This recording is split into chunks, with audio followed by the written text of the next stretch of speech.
Sud Radio, on parle IMO, les 48 secondes.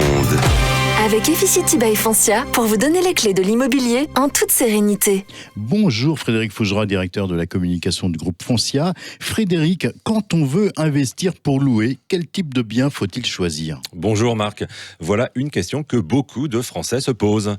Mon conseil, avant de se lancer dans l'investissement locatif, il faut se fixer un objectif clair et précis. Achetez-vous dans l'optique d'en tirer une rente pour vos vieux jours, dans l'optique de reprendre ensuite possession des lieux, ou pour viser une plus-value à la revente. Chaque cas doit être mûrement réfléchi. Par exemple, il faut bien choisir l'emplacement, car tous les marchés locatifs ne se ressemblent pas.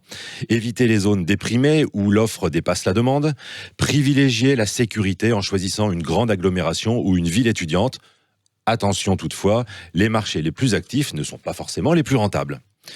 Pour un investissement réussi, bien choisir que ce soit un studio, un 3 pièces ou une maison.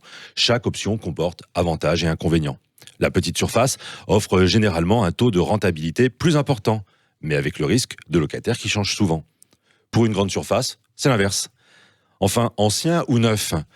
À surface équivalente, le logement ancien sera souvent plus rentable qu'un bien neuf. Mais dans le neuf, le coût de l'immobilier est compensé par des avantages fiscaux. Là aussi, il faut prendre le temps de bien se renseigner. Voilà, maintenant, à vous d'étudier votre projet d'investissement locatif. Merci Frédéric Fougerat, et on rappelle que cette chronique 48 secondes, on la retrouve sur la playlist Efficity by Foncia sur la chaîne YouTube de Foncia. À la semaine prochaine.